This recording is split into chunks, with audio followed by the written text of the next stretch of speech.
Pendant une autre dispute cette semaine, ma femme a déclaré « Je suis amoureuse de quelqu'un d'autre, juste pour que tu le saches ». J'ai dit « Parfait ». C'est tout ce que j'avais besoin d'entendre. Le soir même, ses affaires étaient sur le trottoir. Maintenant, elle me poursuit frénétiquement à travers la maison en hurlant que tout était un mensonge. C'était jeudi soir et je regardais l'horloge du micro-ondes qui affichait 19h43. Des disputes gratuites cette semaine déjà. Lundi, elle s'est plainte que j'avais laissé de la vaisselle dans l'évier toute la nuit. Mardi, c'était parce que je ne planifiais plus jamais de rendez-vous romantique. Mercredi, elle a perdu la tête parce que j'avais acheté la mauvaise marque de crème à café. La dispute de ce soir a commencé parce que j'ai suggéré que nous restions à la maison au lieu d'aller à la fête de son amie Chelsea. Apparemment, cela faisait de moi quelqu'un d'ennuyeux et d'antisocial. Je travaille dans la construction, 10 heures par jour debout, à soulever des matériaux lourds, à traiter avec des entrepreneurs difficiles. Quand je rentre à la maison, parfois je veux juste m'asseoir sur le canapé et regarder un match. Tu sais quel est ton problème? Dit-elle en arpentant notre petit salon dans notre duplex de location. Tu as complètement renoncé à être intéressant. Quand nous nous sommes rencontrés, tu essayais vraiment. Je suis resté calme, assis dans mon fauteuil préféré, celui dont elle se plaignait constamment parce qu'il ne correspondait pas à sa vision Pinterest pour notre maison. Je travaille 45 heures par semaine pour garder ce toit au-dessus de nos têtes. Désolé si je ne fais pas le spectacle comme un animal de cirque tous les soirs. Voilà, ça recommence. Cette attitude. Elle a cessé d'arpenter la pièce et a mis ses mains sur ses hanches. Tu agis comme si tout ce que tu faisais était une énorme faveur pour moi. Je n'ai jamais dit ça. Tu n'as pas besoin de le dire. C'est écrit sur ton visage. C'était devenu notre routine. Elle cherchait la dispute. J'essayais de la raisonner. Elle déformait mes paroles. Et puis nous allions nous coucher en colère. Rincer et répéter. Mais ce soir, c'était différent. Il y avait quelque chose dans sa voix, une froideur que je n'avais jamais entendue auparavant. Tu veux savoir quelque chose? A-t-elle continué, sa voix devenant plus aiguë. J'ai beaucoup réfléchi à ça dernièrement. J'ai coupé le son de la télé et les regardé directement. Penser à quoi? À nous? À savoir si ça fonctionne vraiment. Qu'est-ce que tu veux dire? Elle a pris une profonde inspiration et, pendant une fraction de seconde, j'ai cru qu'elle voulait peut-être avoir une conversation productive. Peut-être que nous pourrions résoudre ce qui la rongeait. Peut-être que nous pourrions redevenir le couple que nous étions. Au lieu de ça, elle a lâché une bombe. Je suis amoureuse de quelqu'un d'autre, juste pour que tu le saches. Les mots flottaient dans l'air comme de la fumée. J'ai senti quelque chose se déclencher dans mon cerveau. Pas un chagrin d'amour, pas de la colère, mais de la clarté. Une clarté pure, cristalline. Parfait, ai-je dit en me levant de mon fauteuil. C'est tout ce que j'avais besoin d'entendre. La confiance a instantanément disparu de son visage. Ce n'était pas la réaction à laquelle elle s'attendait. Elle pensait probablement que j'allais la supplier, la prier, demander qui c'était, ou me mettre à pleurer. Au lieu de cela, je suis passé devant elle en direction de notre chambre. « Attends, qu'est-ce que tu fais » a-t-elle crié derrière moi. J'ai sorti 2 grands sacs poubelles de sous l'évier de la salle de bain et me suis dirigé vers son côté du placard. « Je t'aide à faire tes bagages. » Attends, ce n'est pas je ne voulais pas dire ça. J'ai commencé à retirer ses vêtements des cintres et à les fourrer dans les sacs. Ses uniformes de travail, ses hauts de soirée, la robe chère qu'elle avait achetée le mois dernier et que nous ne pouvions pas vraiment nous permettre. « C'est insensé » a-t-elle crié. J'étais juste honnête à propos de mes sentiments. Et je suis honnête à propos des miens, ai-je répondu en me dirigeant vers les tiroirs de sa commode. Tu es amoureuse de quelqu'un d'autre. Super. Va être avec lui. Tu ne peux pas simplement me mettre dehors. Regarde-moi faire. La panique dans sa voix grandissait. Où suis-je censé aller? C'est ton problème maintenant. Tu aurais dû y penser avant de déclarer ton amour pour un autre homme dans mon salon. J'ai noué le premier sac et commencé à remplir le second. Son maquillage, ses produits capillaires, les romans d'amour qu'elle n'avait jamais fini de lire. Tout ce qui lui appartenait allait dans ces sacs. C'est de la folie, a-t-elle hurlé. J'étais juste. J'essayais de te faire te battre pour nous. Je me suis arrêté et les regardé. Te battre pour nous? En me disant que tu aimes quelqu'un d'autre? Je pensais que tu t'en soucierais plus. Je pensais que tu voudrais travailler sur les choses. Voilà le truc avec le respect, ai-je dit, en continuant à emballer ses affaires. Une fois qu'il est parti, il est parti. Et tu viens de jeter tout le respect qu'il me restait pour toi. À 20h30, les 2 sacs étaient pleins et se trouvaient près de la porte d'entrée. Elle me suivait toujours, alternant entre des menaces de colère et des explications désespérées. Mais je n'écoutais plus. La femme que j'avais épousée n'aurait jamais prononcé ces mots. La femme que j'avais épousée n'aurait jamais essayé de me manipuler avec un autre homme. Cette personne qui se tenait dans mon salon en pleurant des larmes de crocodile. Je ne la connaissais plus. Et honnêtement, je ne voulais pas. Juste au moment où je portais le 2e sac sur le porche, mon téléphone a vibré. Un SMS de mon ami Jack. Salut mec, je ramène les outils que je t'ai empruntés. J'arrive dans 5 minutes. Timing parfait. Jack est arrivé dans l'allée juste au moment où je déposais ses affaires sur le trottoir. Il a jeté un coup d'œil à la scène, moi avec des sacs poubelles, elle debout dans l'embrasure de la porte, l'air frénétique, et a souri. Eh bien, tu t'es enfin fait pousser une colonne vertébrale, hein, Jack? Ce n'est pas ce que tu crois, a-t-elle crié, essayant de sauver un peu de dignité. En fait, c'est exactement ce que tu crois, ai-je répondu en m'époussetant les mains. Jack s'est approché et a examiné les sacs. Laisse-moi deviner. Elle a fait un coup de manipulatrice et tu as décidé que tu en avais assez. Elle m'a dit qu'elle était amoureuse de quelqu'un d'autre. Les sourcils de Jack se sont levés. Sérieusement? Et son brillant plan était de te le dire. Pourquoi exactement? Apparemment pour me faire me battre pour nous, ai-je dit, en faisant des guillemets avec les doigts. Jack a éclaté de rire. Oh mec, c'est trop fort.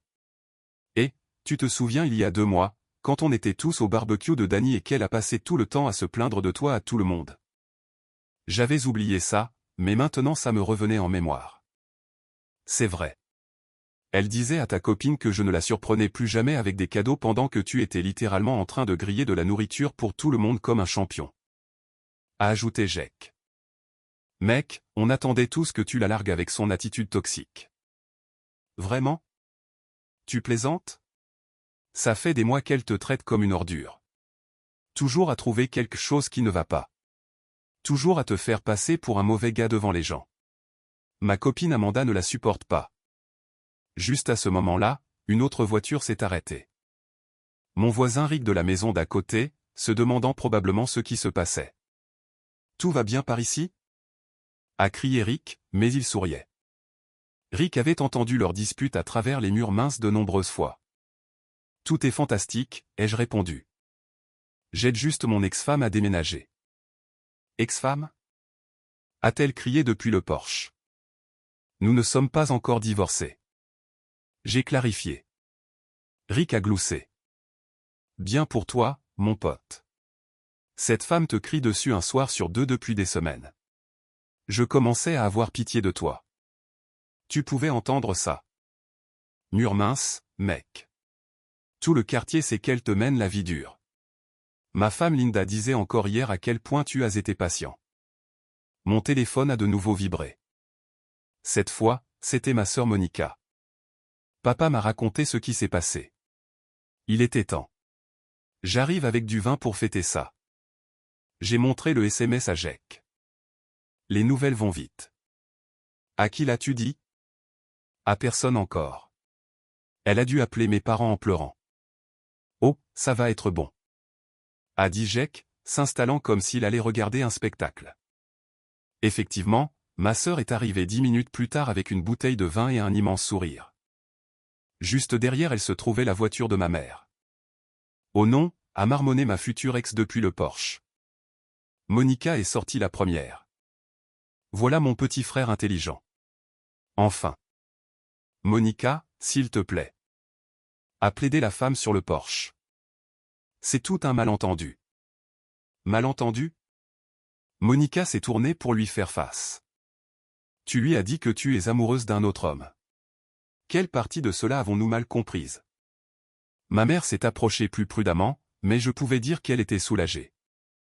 Fils, ton père et moi, nous nous inquiétions pour toi depuis des mois. Tu n'avais pas l'air heureux. Je ne l'étais pas, ai-je admis. Maman, tu ne peux pas être sérieuse, a dit ma femme en descendant du porche. Tu es censée être neutre ici. Neutre? Maman a haussé un sourcil. Ma chère, à Noël dernier, tu as passé 2 heures à te plaindre du cadeau de mon fils devant toute la famille. Un cadeau pour lequel il a fait des heures supplémentaires pour se le permettre. J'étais juste honnête à propos de mes sentiments. Et maintenant, il est honnête à propos des siens, est intervenue Monica. Jake se régalait de tout ça. C'est mieux que la télé par câble. Rick était apparemment rentré et l'avait dit à sa femme, Linda, car elle est sortie aussi avec leur fille adolescente. C'est vrai? A demandé Linda. Tu lui as enfin dit de fiche le camp? Linda. A protesté ma femme. Quoi? Chérie, je t'entends crier sur ce pauvre homme à travers les murs depuis des mois. Il se tue au travail et rentre à la maison pour que tu cherches la dispute tous les soirs. C'est privé. Pas quand tu le fais assez fort pour réveiller mes enfants, a rétorqué Linda. Mon téléphone n'arrêtait pas de vibrer. La nouvelle se répandait dans notre cercle d'amis et de famille comme une traînée de poudre. Apparemment, tout le monde avait des opinions sur mon mariage qu'ils avaient gardé pour eux. SMS de mon cousin Brett, enfin. Elle a été horrible avec toi à l'anniversaire de maman. SMS de mon collègue Danny, j'ai entendu la nouvelle. Tu mérites mieux, mec. SMS de mon vieil ami du lycée Tony, Amanda m'a dit ce qui s'est passé. Bière de célébration demain. J'ai regardé toutes ces personnes, famille, amis, voisins, et j'ai remarqué quelque chose. Pas une seule personne ne me disait de reconsidérer. Pas une seule personne ne suggérait que j'essaie d'arranger les choses. Tout le monde semblait soulagé. Vous savez ce qui est drôle? Ai-je dit au groupe. Je pensais que j'étais le problème. Je pensais que je n'essayais pas assez fort. Frère, a dit Jake en me frappant sur l'épaule. Tu as essayé trop fort pendant trop longtemps. Monica a acquiescé vigoureusement. Nous t'avons tous vu te plier en 4 pour essayer de la rendre heureuse. C'était pénible à regarder. Ma femme a regardé tous les visages qui la fixaient. Pas un seul amical ou sympathique, et j'ai pu voir le moment exact où elle a réalisé à quel point elle était réellement isolée. C'est incroyable, a-t-elle dit, sa voix se brisant.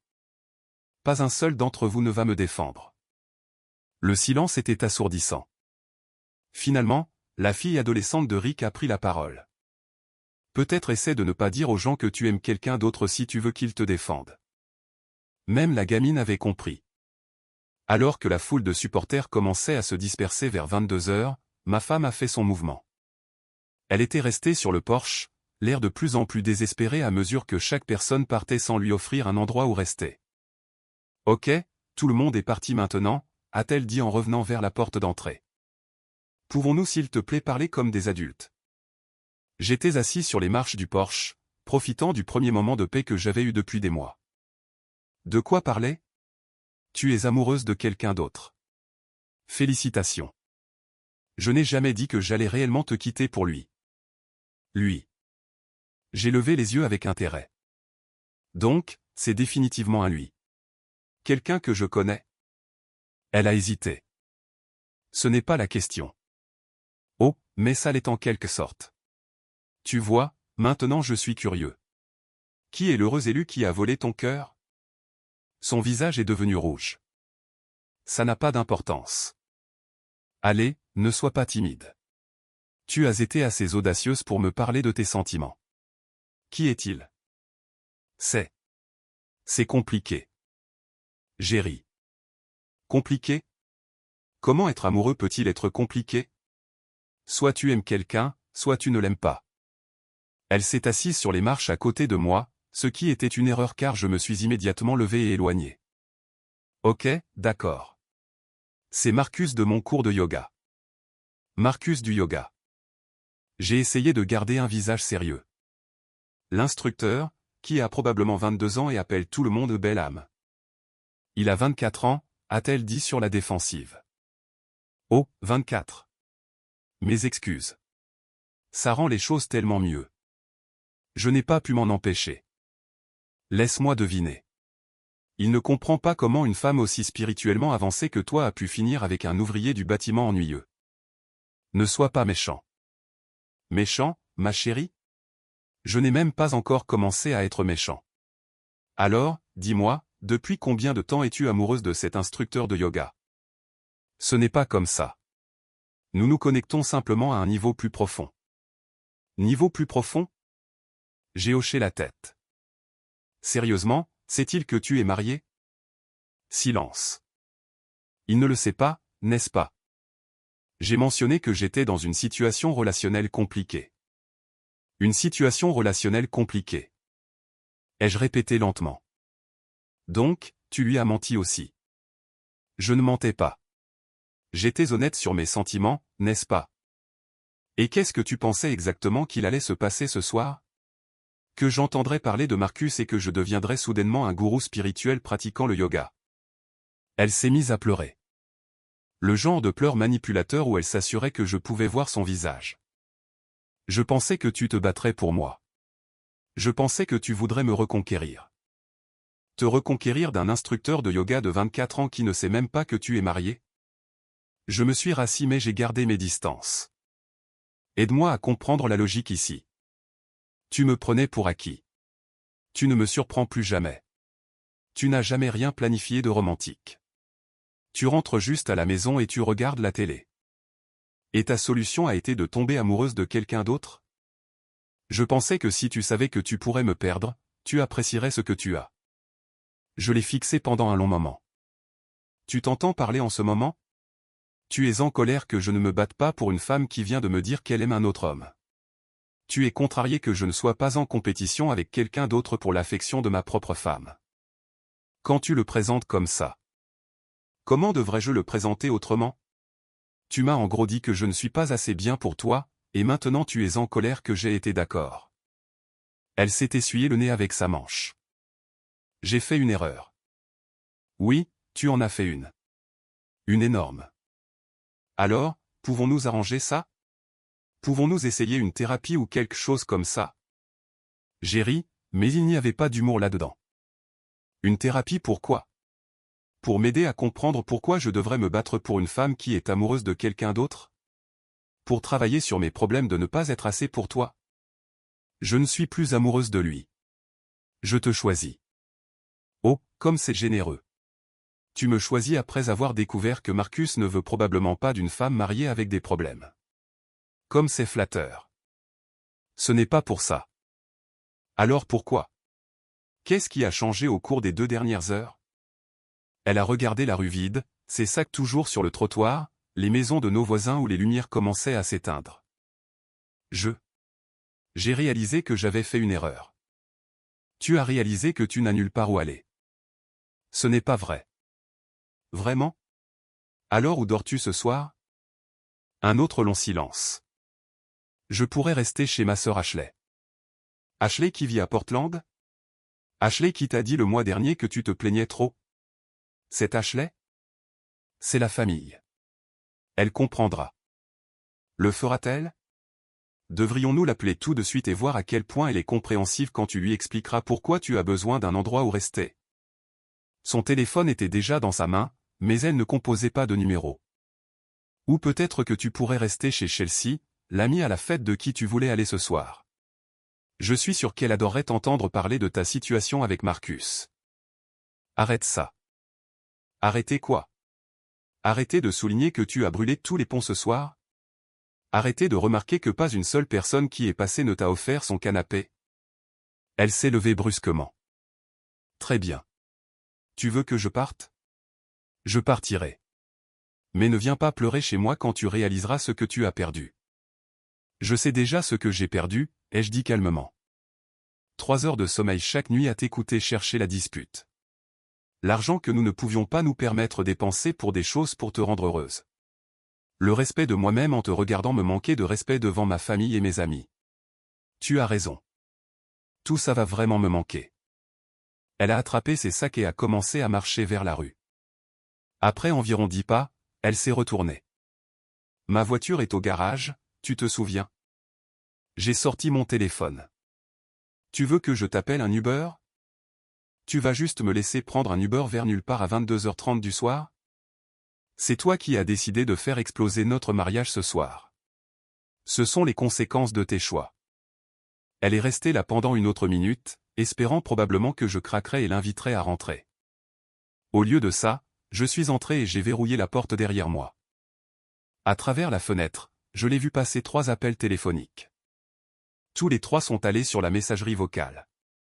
Finalement, j'ai entendu un Uber arriver. Je n'ai pas regardé où elle allait. Je m'en fichais vraiment. Le vendredi matin a apporté une série de messages textes divertissants. Le premier était de ma sœur Monica à 7h. Elle a appelé maman à 6h30 ce matin en pleurant. Apparemment, elle a dormi dans sa voiture sur un parking de Walmart parce qu'Ashley lui a raccroché au nez. Je buvais du café sur ma terrasse arrière, profitant du premier matin calme que j'avais eu depuis des mois, quand Jake a texté « Mec, tu dois voir la story Instagram de Chelsea. Ton ex fait une crise de nerfs publics. » Je n'avais pas Instagram, mais Jake m'a envoyé des captures d'écran. Chelsea avait posté une vidéo de ma femme se présentant à son appartement à 23h la nuit dernière, le mascara coulant, exigeant de rester parce que son mari l'avait mise à la porte sans raison. La vidéo montrait Chelsea clairement agacée, disant « Meuf, tu lui as littéralement dit que tu es amoureuse de quelqu'un d'autre. Tu pensais qu'il allait se passer quoi ?» La réponse de ma femme était inestimable. J'étais juste honnête à propos de mes sentiments. Il est censé se battre pour moi. Le visage de Chelsea dans la vidéo disait tout. Se battre pour toi contre qui? L'instructeur de yoga. Les commentaires étaient brutaux. Des gens que je ne connaissais même pas se moquaient de ses capacités de prise de décision. Attendez. Elle a dit à son mari qu'elle aime quelqu'un d'autre et s'attendait à ce qu'il se batte pour elle?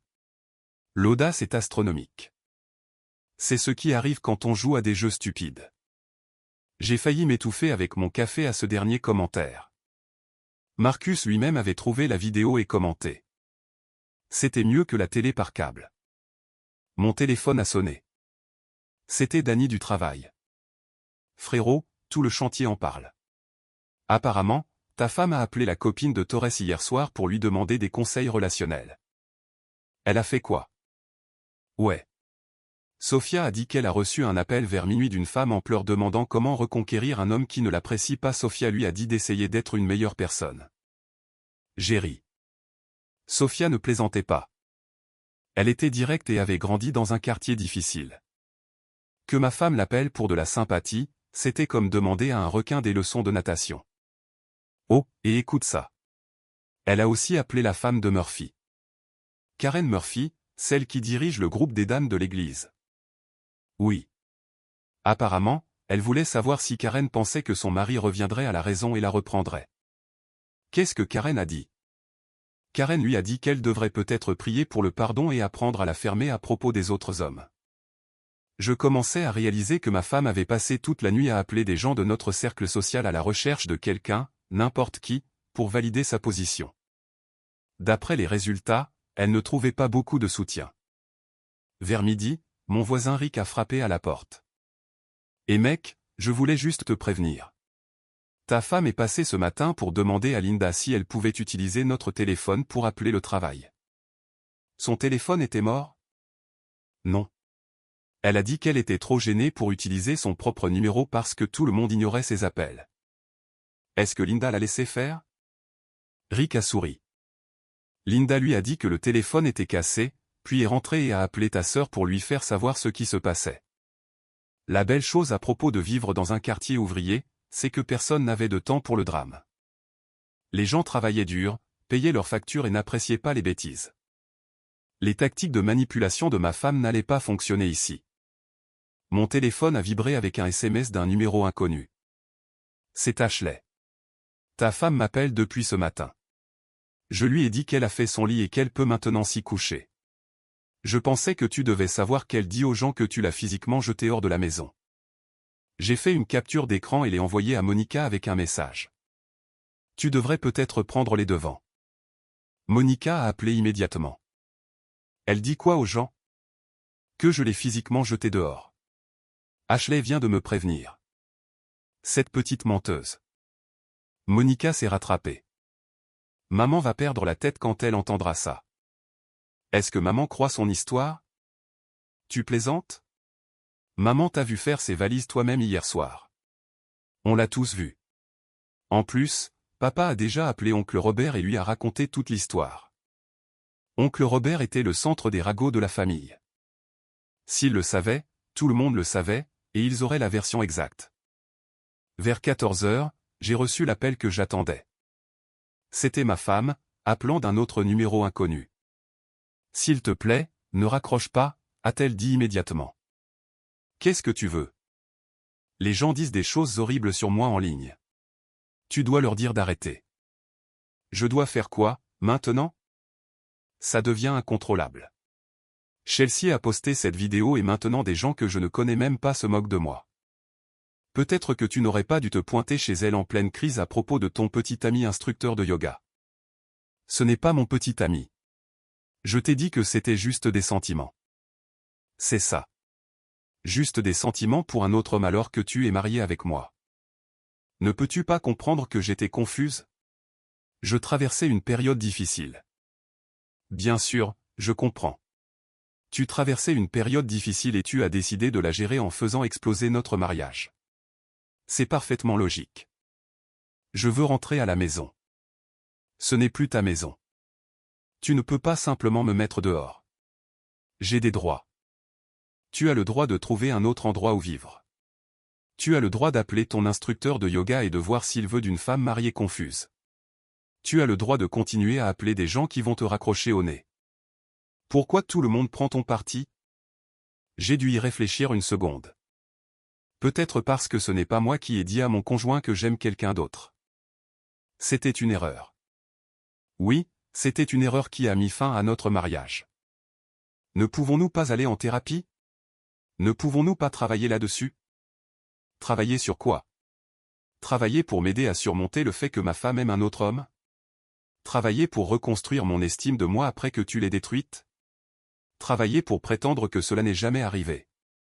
J'ai dit, je te choisis et point. Et j'ai dit, non merci et point.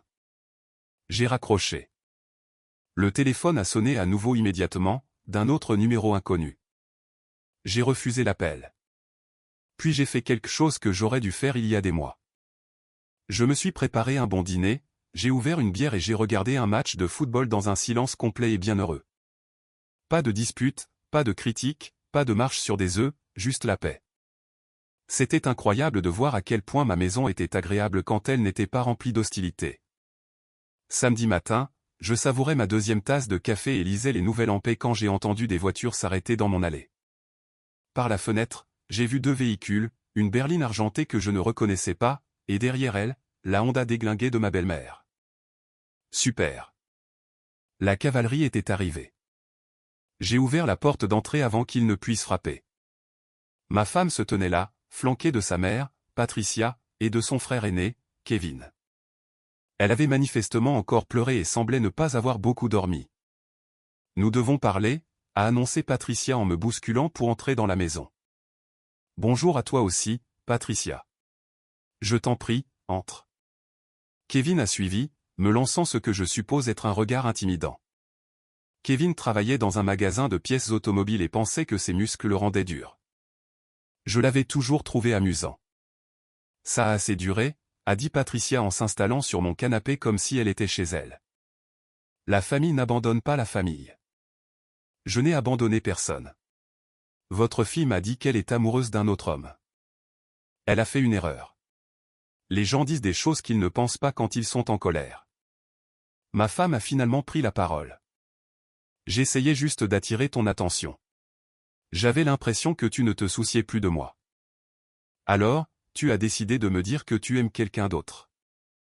Je pensais que ça te réveillerait. Je pensais que tu réaliserais ce que tu perdais. Kevin a croisé les bras. Écoute, mec. Ma sœur pleure depuis 2 jours d'affilée. Quel que soit le point que tu essaies de faire valoir, tu l'as fait valoir. J'ai ri. Un point. Kevin, ce n'est pas une tactique de négociation. C'est un divorce. Tu vas sérieusement jeter 4 ans de mariage pour une seule dispute? Une dispute? J'ai compté sur mes doigts. Lundi, la vaisselle. Mardi, les soirées en amoureux. Mercredi, la crème à café. Jeudi, elle est amoureuse de quelqu'un d'autre. Ce n'est pas une seule dispute, Kevin. C'est une tendance. Patricia est intervenue. Le mariage, c'est le pardon. C'est travailler ensemble sur les problèmes.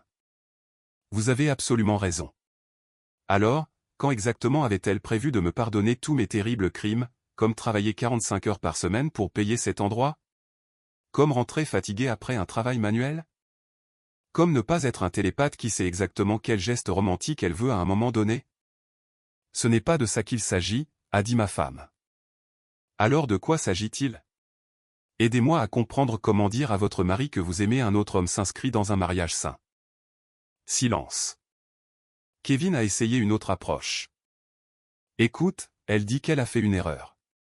Elle veut rentrer à la maison et travailler sur les choses. Et moi, je veux $1 million et une maison de vacances. On n'obtient pas toujours ce qu'on veut. Tu es déraisonnable, a dit Patricia. Déraisonnable? Laissez-moi vous poser une question, Patricia. Si votre mari vous disait qu'il était amoureux d'une autre femme, auriez-vous cette conversation? C'est différent. Comment? Parce que les hommes et les femmes gèrent les émotions différemment. Je l'ai fixé. Donc, quand les femmes disent à leur mari qu'elles aiment d'autres hommes, c'est juste un processus émotionnel. Mais si les hommes faisaient la même chose, ce serait impardonnable? Tu déformes mes propos. Non, je demande des éclaircissements. Êtes-vous en train de dire que les femmes ont un laissez-passer pour tromper émotionnellement tant qu'elles prétendent qu'elles ne le pensaient pas? Ma femme s'est levée du canapé. Ce n'était pas de la tromperie émotionnelle. Marcus et moi ne nous sommes même jamais embrassés. Oh, bien. Tu es seulement tombée amoureuse de lui. C'est tellement mieux. Kevin s'est avancé.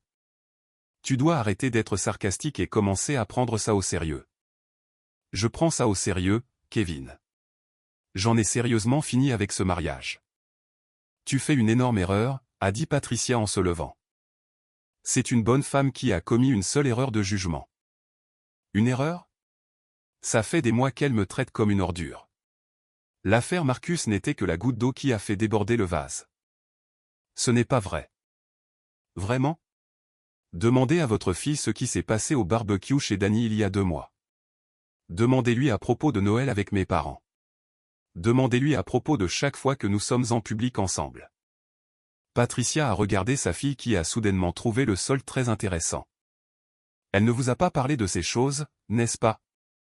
J'ai continué.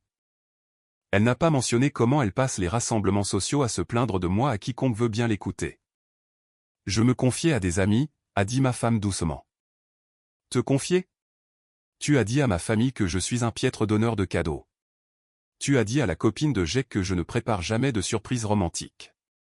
Tu as passé 2 heures au dîner de Noël à énumérer mes défauts à ma propre mère. Kevin avait l'air confus. Tu as fait ça? J'étais frustré. Et maintenant, j'en ai fini. Ai-je dit simplement.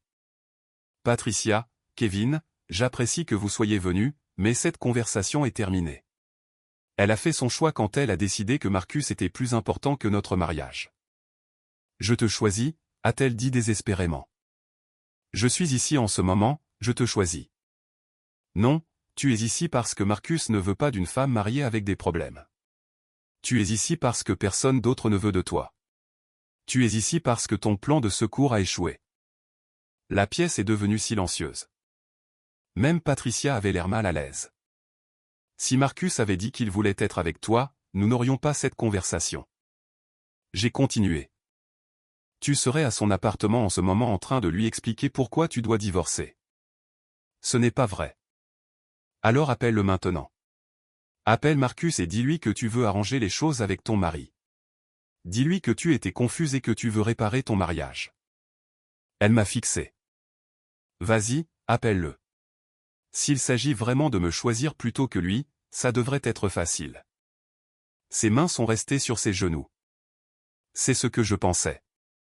Kevin et Patricia ont échangé des regards. Même eux pouvaient voir la vérité maintenant. Je pense qu'il est temps pour vous tous de partir, ai-je dit en me dirigeant vers la porte d'entrée et en l'ouvrant. Patricia s'est levée à contre-cœur. Ce n'est pas fini. Si, ça l'est. Alors qu'ils se dirigeaient vers leur voiture, j'ai entendu Kevin dire à sa sœur, « Jésus, tu lui as vraiment dit que tu aimes quelqu'un d'autre? À quoi tu pensais ?» J'ai fermé la porte et je suis retourné à mon café. Il était à peine 10 heures du matin et j'avais déjà gagné la journée. La maison semblait à nouveau paisible. Pas de tension, pas de marche sur des œufs, pas de questionnement sur ce que j'avais mal fait cette fois-ci. Juste le bonheur d'un samedi matin tranquille. Je pourrais certainement m'y habituer. 3 semaines plus tard, j'étais assis dans le bureau d'un avocat au centre-ville, signant les derniers papiers du divorce. Mon avocat, Monsieur Sterling, avait été efficace et direct, exactement ce dont j'avais besoin. C'est tout, a-t-il dit en rassemblant les documents. Puisqu'il n'y a pas d'enfant et qu'elle a accepté les termes, cela devrait être finalisé dans les 30 jours. Les termes étaient simples. Elle obtient ses effets personnels, sa voiture et la moitié de notre compte d'épargne, ce qui s'élevait à environ 800 $. Je garde le bail du duplex, mon camion et mes outils. Une rupture nette, pas de pension alimentaire, pas de drame continu. Elle n'a rien contesté? J'ai demandé. Pas après que son avocat lui ait expliqué que l'adultère ne fait pas bonne impression dans les dossiers judiciaires, même l'adultère émotionnel. Je suis sorti de ce bureau en me sentant plus léger que je ne l'avais été depuis des années. Mon téléphone a vibré avec un SMS de Jake. Dîner de célébration ce soir. Amanda prépare son fameux chili. Absolument, ai-je répondu. Ce soir-là, je me suis retrouvé entouré des mêmes personnes qui m'avaient soutenu 3 semaines auparavant. Jake et Amanda, ma sœur Monica, mes parents, même Rick et Linda d'à côté. Nous étions tous entassés dans le petit salon de Jake et Amanda, mais l'ambiance était chaleureuse et authentique. Alors, quel est le statut officiel? A demandé Monica. Divorcée dans 30 jours. Elle déménage à Portland pour rester chez une amie de son ancien travail. Bon débarras, a dit Amanda, puis elle s'est reprise. Désolé, je sais qu'elle était ta femme. Ne t'excuse pas. Tu n'as pas tort. Mon père, qui était resté silencieux la plupart de la soirée, a finalement pris la parole. Fils, je dois te demander. Des regrets? J'y ai réfléchi sérieusement. Tu sais quoi? Non. Je regrette d'être resté aussi longtemps. Je regrette de l'avoir laissé me traiter comme ça pendant des mois. Mais y mettre fin? La meilleure décision que j'ai prise depuis longtemps. Et la situation avec Marcus? A demandé Linda. L'a-t-elle jamais contacté? J'ai souri. Histoire drôle. La copine de Danny, Sophia, travaille maintenant au studio de yoga. Apparemment, Marcus a été complètement pris au dépourvu quand mon ex s'est pointé là-bas en pleurant à propos de ses problèmes de mariage. Il n'avait aucune idée qu'elle était même mariée. Sérieusement? Ça s'améliore. Il lui a dit qu'il cherchait quelqu'un d'émotionnellement disponible et sans drame. Il lui a suggéré de travailler sur elle-même avant de sortir avec quelqu'un. Toute la pièce a éclaté de rire. Donc, sa grande romance était complètement à sens unique. A dit Monica. Elle a jeté son mariage pour un gars qui ne savait même pas qu'elle existait. À peu près. Rick a secoué la tête. Je n'arrive toujours pas à croire qu'elle pensait que tu te battrais pour elle après ça. La tentative de manipulation a spectaculairement échoué. J'ai acquiescé. Ma mère était restée silencieuse, mais maintenant elle a tendu la main et a serré la mienne. Chérie, nous aurions dû dire quelque chose plus tôt. Nous pouvions tous voir à quel point tu étais malheureux.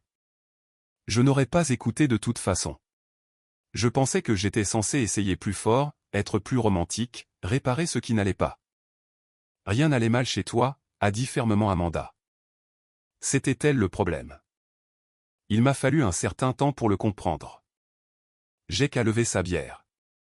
À mon pote qui récupère enfin sa vie. À ne plus marcher sur des œufs, ai-je ajouté. Au samedi matin tranquille, a ajouté Linda. À ne plus jamais avoir à entendre parler d'instructeur de yoga. A terminé Monica. Nous avons tous ri et trinqué. Plus tard dans la nuit, je suis rentré chez moi dans mon duplex paisible. Pas de dispute qui m'attendait. Pas de tension dans l'air. Pas de questionnement sur ce que j'avais mal fait cette fois-ci. Je me suis préparé un dîner tardif, j'ai regardé ce que je voulais à la télé et je me suis couché quand j'en ai eu envie. Le lendemain matin, je me suis réveillé naturellement au lieu du son de quelqu'un qui cherchait la dispute. J'ai préparé mon café à mon rythme, j'ai lu les nouvelles sans interruption et j'ai planifié mon week-end autour de choses que je voulais vraiment faire. Pour la première fois depuis des années, je me sentais à nouveau moi-même. 2 mois plus tard, j'ai croisé Chelsea à l'épicerie. Elle a eu l'air embarrassée quand elle m'a vu. « Et » a-t-elle dit maladroitement.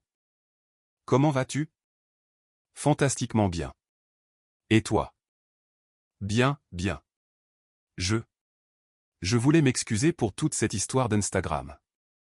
Ça a dégénéré. Ne t'excuse pas. C'est la meilleure chose qui aurait pu arriver. Ça a montré à tout le monde qui elle était vraiment. Elle est à Portland maintenant, tu sais. J'ai entendu. Comment ça se passe pour elle? Chelsea a hésité. Pas très bien. Elle reste chez une ancienne collègue, mais c'est temporaire. Et elle a appelé des gens pour leur demander si quelqu'un pense que tu pourrais la reprendre. J'ai ri. Qu'est-ce que tu lui dis? La vérité. Que tu sembles plus heureux que tu ne l'as été depuis des années. Parce que je le suis. Elle continue de dire qu'elle a fait une erreur et que tu finiras par lui pardonner. Certaines erreurs ne sont pas pardonnées, Chelsea. Certaines erreurs ont des conséquences permanentes. Chelsea a hoché la tête. Pour ce que ça vaut, tout le monde pense que tu as géré ça parfaitement. Personne ne te blâme. J'apprécie ça. En rentrant chez moi en voiture, j'ai pensé à cette conversation. Mon ex-femme était toujours là, quelque part, probablement encore convaincue que tout cela n'était qu'un grand malentendu qui pouvait être réparé avec les bons mots ou les bons gestes. Mais j'avais appris quelque chose d'important. Le respect n'est pas négociable. La loyauté n'est pas optionnelle. Et le mariage n'est pas un jeu où l'on menace de partir avec quelqu'un d'autre pour attirer l'attention.